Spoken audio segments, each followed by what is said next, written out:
Dan, we've just experienced one of those problems that I'm sure you've faced at some time of your life when you're driving your car. We've got a flat tyre. So I'm going to show you how easy it is to change. Before we get out of the car and exit, if we're on a roadway, we want to make sure the vehicle's safe to actually work on and jack up. So make sure the handbrake's on, make sure it's in gear. Before we exit the car too, just hit the hazard lights to make sure that everyone else is aware that we've got a problem.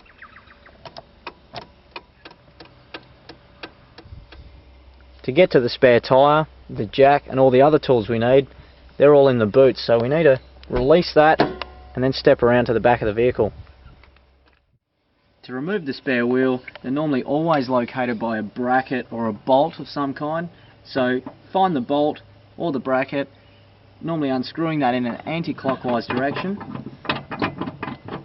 so we can free the tyre from the boot and put it next to the car. With that out of the way, simply remove the tyre. We're also going to need the jack and a wheel brace that we're going to use to undo the wheel nuts.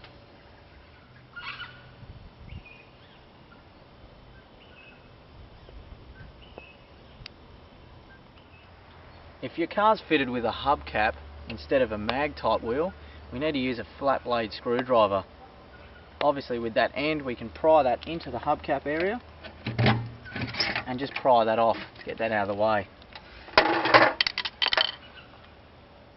Before we actually jack up the vehicle, it's a good idea to undo the wheel nuts. If we're doing the front of the car, which doesn't have the handbrake operating and holding the wheel still, we may not be able to turn those nuts without turning the wheel as well. So let's crack those wheel nuts off.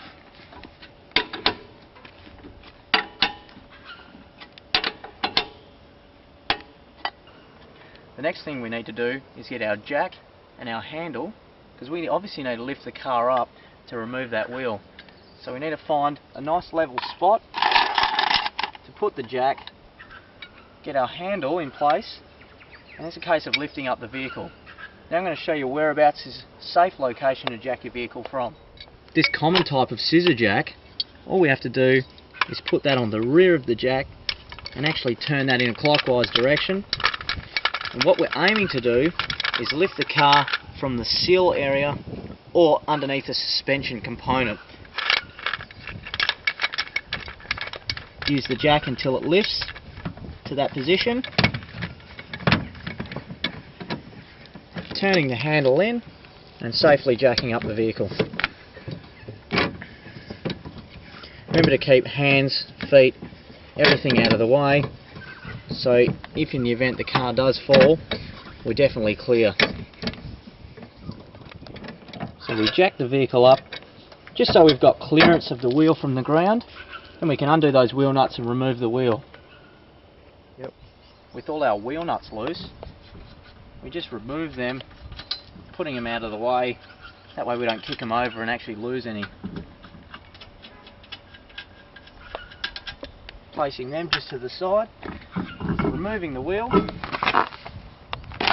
grab our spare wheel, put that in place, just lining up the studs with the holes on the wheel, lifting that up, place our foot there just to hold that firm up against the wheel, putting our wheel nuts on, turning them in a clockwise direction. Once we have one in place, that wheel should hold fine. Before we lower the jack to the ground, we want to do up those wheel nuts, so always a good idea to do that in a diagonal fashion. So we start at the top, just tension that up, diagonally across to the next one,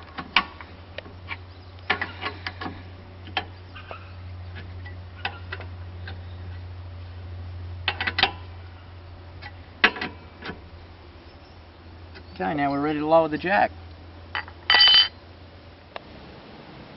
Alright, so when we're lowering the jack, turning that in an anti-clockwise direction, once again making sure all our hands and feet, everything are clear of the vehicle, we just turn that handle, just lowering the car back to the ground.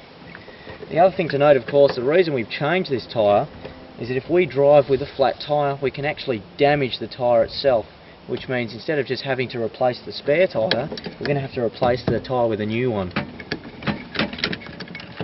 So we lower that down, and then quite easily slide that jack out of the way. With the vehicle on the ground, we just recheck the tension of those threads. Turning them about another quarter of a turn, or just make sure they're firm up against the wheel.